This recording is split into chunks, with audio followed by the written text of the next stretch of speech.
Good morning students. देखिए आपके पास जो हमारा टॉपिक है वर्क एंड एनर्जी,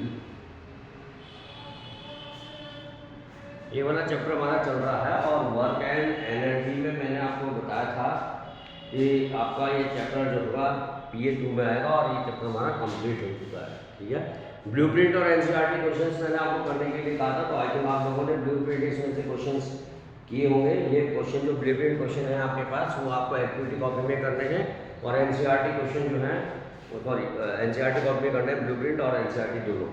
ठीक, दूसरी चीज़ आपने इसमें कल मैंने आपको मैकेनिकल एनर्जी वाला पार्ट बताया था, total mechanical energy of the system remain conserve, उसका सी पार्ट आपने कर लिया होगा।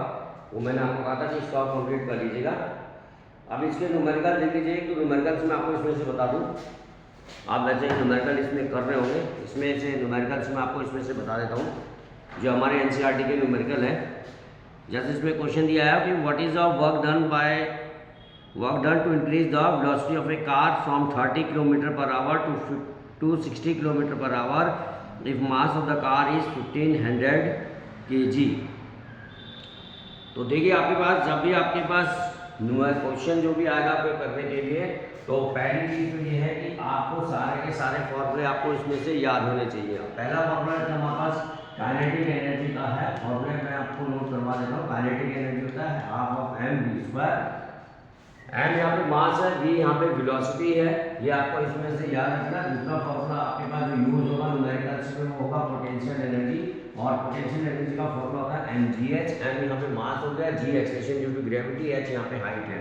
ठीक है, ये आप नोट करके चलेंगे अपनी कॉपी में, जिससे कि आपको आगे जब न्यूमेरिकल आप सॉल्व करें तो कोई प्रॉब्लम ना आए। m जो होगा आपके पास ये मास हो जाएगा, और v जो होता है आपके पास ये वेलोसिटी होती है। ठीक है, इसी तरह से यहाँ पे mgh में m अगेन हमारे पास m जो होता है ये आपके पास मास आता है, g जो होता है ये एक्सेलरेशन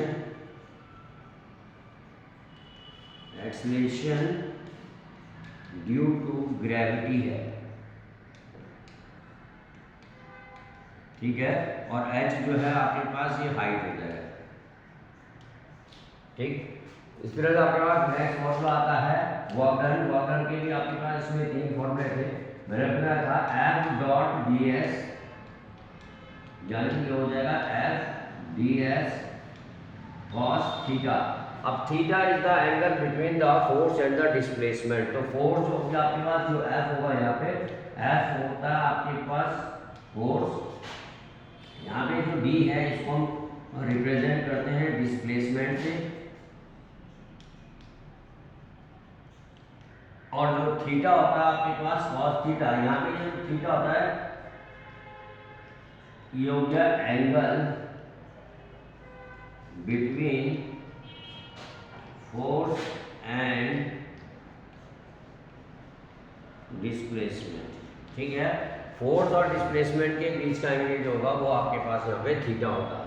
तो F फोर्स हो गया, D डिस्प्लेसमेंट हो गया, theta angle between the force and displacement हो गया। तो पहला फॉर्मूला, दूसरा फॉर्मूला, तीसरा फॉर्मूला ये आपको इसमें से याद होने चाहिए। तो ये फॉर्मूले आप जब भी आप न्यूमेरिकल्स करें तो फॉर्मूले आप जरूर चैप्टर पहले चैप्टर लिखे ही नाम, उसके बाद just note down the formula which you have to use in case of the numerical. ठीक है, इसके अलावा एक दो फॉर्मूला और है, ये आपने नोट कर लिए होंगे, इनको आप नोट कर लीजिएगा।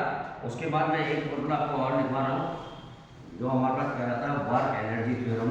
अगर आप 11th क्लास में साइंस लेते हैं तो आप पढ़ेंगे वहाँ पे कि वर्क एनर्जी थ्योरम क्या होती है। वर्क एनर्जी थ्योरम का मतलब इतना से जाता है कि work done by the system is equal to change in energy.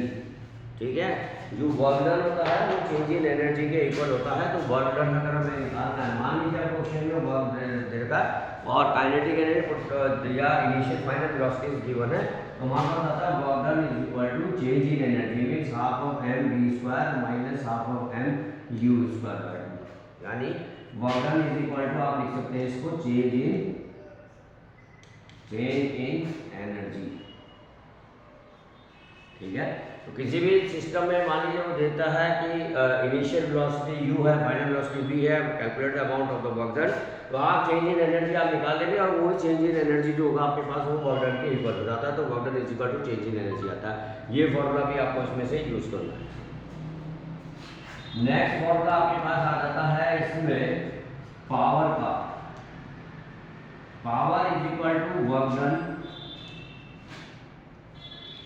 Oblique time taken होता है।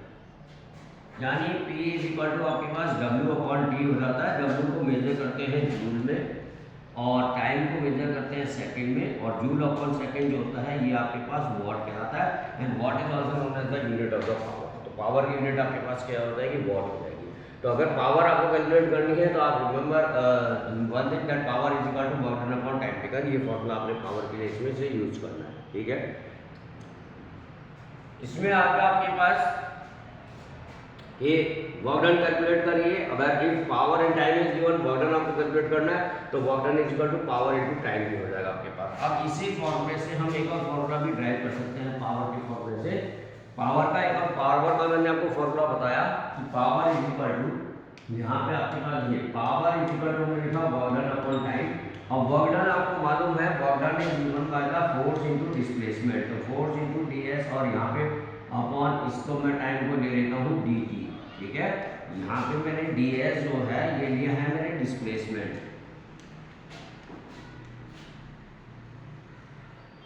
और मैंने यहाँ पे dt जो है ये मैंने लिया है टाइम, ठीक है।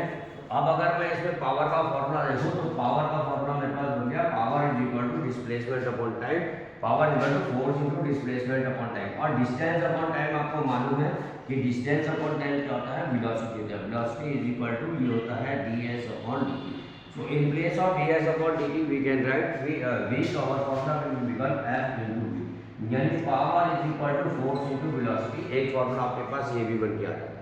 तो पावर का ये फॉर्मूला भी आपको इसमें से नोट करके चलिएगा। कभी भी क्वेश्चंस में अगर वो फोर्स की वैल्यू देता है और वेलोसिटी की वैल्यू देता है and calculate, and if you want to calculate the value of the power, then you can calculate the value of power with the help of using this formula f is p is equal to f cross v।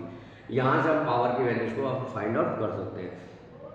तो ये फॉर्मूले हैं जो आपके पास numerical, जो इस chapter के numericals हैं उनमें आपको इन फॉर्मूलों को नोट करना पड़ेगा। ये फॉर्मूले आपको इसमें से यूज करने हैं, ठीक है, ये नोट कर लीजिएगा। अब इसके बाद आता है कभी कभी क्वेश्चंस में जो 1 मार्क्स क्वेश्चंस आते हैं, 1 मार्क्स क्वेश्चन में पूछ देता है डिफाइन 1 वॉट या डिफाइन पूछेगा आपके पास 1 जूल। 1 जूल क्या होता है या 1 वॉट क्या होता है। तो 1 वॉट अगर आपके पास डिफाइन करने के लिए आता है, मान लीजिए आपके पास ये क्वेश्चन आ गया कि डिफाइन 1 वॉट। अगर 1 वॉट डिफाइन करने के लिए आता है आपके पास, तो पावर इज इक्वल टू आपको मालूम है work done upon time taken होता है। वर्क के जगह हम यहाँ पे लिखेंगे 1 वैल्यू ले लेंगे। यानी अगर कोई सिस्टम जो है वो 1 जूल ऑफ वर्क करता है इन 1 सेकेंड। अगर 1 जूल ऑफ वर्क, कोई भी बॉडी अगर 1 जूल ऑफ वर्क कर रही है 1 सेकेंड में, तो 1 जूल ऑफ 1 सेकेंड ये इक्वल हो जाता है आपके पास 1 वॉट। तो ये आ जाता है 1 वॉट। 1 वॉट का मतलब है power is equal to 1 watt means 1 joule per second. अगर कोई भी सिस्टम जो है 1 जूल ऑफ वर्क करता है 1 सेकेंड में, तो उसको हम 1 वॉट कह देते हैं। इसी तरह से सिमिलरली अगर आपके पास क्वेश्चन आ जाता है कि डिफाइन 1 जूल, अगर 1 जूल डिफाइन करने के लिए आता है तो 1 जूल को आप डिफाइन करेंगे W इज इक्वल टू, मैंने आपको बताया फोर्स इनटू डिस्प्लेसमेंट। हमारे पास फॉर्मूला होता है फोर्स की जगह हम 1 न्यूटन ले लेंगे, डिस्प्लेसमेंट हम 1 मीटर ले लेंगे। 1 न्यूटन 1 मीटर हो जाएगा आपके पास कितना हो जाएगा 1 जूल हो जाएगा। तो ये आपके पास 1 जूल। तो 1 जूल का मतलब हो गया दोनों की वैल्यूज को आपने 1 रखना है। अगर आपको फॉर्मूला थ्योरेटिकली आप नहीं लिख पा रहे हैं तो just write down the formula and put the values in place of work and W and force and displacement. Just write down the values 1 and 1 and you will get the 1 joule और 1 what. तो इस तरह से भी आप इसको इसमें से कर सकते हैं। तो ये कुछ क्वेश्चन जो 1 मार्क्स में आते हैं, इस तरह से आपने इनको इसमें से करना है, ठीक है। तो ये आपके पास फॉर्मूले हैं जो आप इसमें क्वेश्चन में करेंगे, इस चैप्टर में करेंगे आपके पास, ठीक। इसी तरह से आपके पास जो है इसमें क्वेश्चन आ जाता है आपके पास, कभी भी वो क्वेश्चन ये भी देता है कि if mass of body is increase from m to 2m, यानी पहले बॉडी का मास अगर m था, दोबारा बॉडी का मास 2m हो गया। Calculate new kinetic energy. अब हमें नई काइनेटिक एनर्जी अगर हमें फाइंड आउट करनी है तो देखिए मास में चेंज कर रहा है, इसकी जगह आप लोगों को वेलोसिटी में भी चेंज कर सकता है, वो डिपेंड करेगा क्वेश्चन के ऊपर। अगर मास में चेंज हो रहा है तो देखिए आपके पास काइनेटिक एनर्जी। इस टाइप के अगर क्वेश्चन आपके पास आते हैं तो remember one thing that first of all you have to calculate the value of the initial kinetic energy. So whatever the formula, whatever the initial values were given in the question, you have to use that values, right. अब first of all we find the value of the initial value, means the initial value which we have to given in the question, and kinetic energy we assume that it will its value will be ke1. So kinetic energy is given by half of mv square, and here the value of mass is m. About the velocity, in this question velocity is not given, so we assume that the velocity of a body will be v, क्योंकि question में given नहीं है तो उसको आप assume कर लेंगे। So our kinetic energy will become half of m v square, this will be our initial kinetic energy. Now when the mass of the body increases to 2m, now mass is increasing, so our kinetic energy will be ke2. So in place of m now we can use 2m because the mass is increases bye 2m. पहले m था, initial the value of mass is m, and now the final velocity of mass is 2m. So in place of m we can write 12. So what we get, 2m v square. In the question the value of v is not given, so we assume that the velocity will remain as it is. So in place of v we can write it as v square by 2. So what will happen, mv square by 2. mv square by 2 is our kinetic energy, initial kinetic energy. So final kinetic energy will become ke2 will become twice of ke1.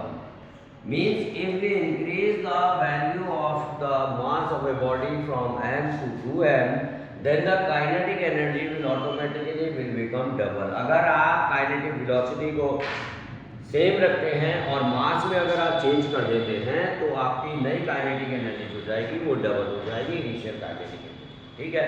तो ये आपको इसमें से note करके चलना। इसी तरह से क्वेश्चन में वो वेलोसिटी को चेंज कर सकता है, m के बारे में साइलेंट रह सकता है, डिपेंड करेगा कंडीशंस के ऊपर। तो ये जो आपने क्वेश्चंस है, इन क्वेश्चंस को आप जो है रिवाइज करेंगे। न्यूमेरिकल्स मैंने कहा पहले आप ब्लूप्रिंट क्वेश्चंस करेंगे, उसके बाद आप एनसीईआरटी प्रैक्टिस करेगा। तो ब्लूप्रिंट क्वेश्चन आप लोगों ने स्टार्ट कर दिए होंगे, तो ब्लूप्रिंट क्वेश्चन करिए और साथ में एनसीईआरटी क्वेश्चन करिए। अगर कोई प्रॉब्लम है तो फिर आप मेरे से डिस्कस कर सकते हैं। Thank you.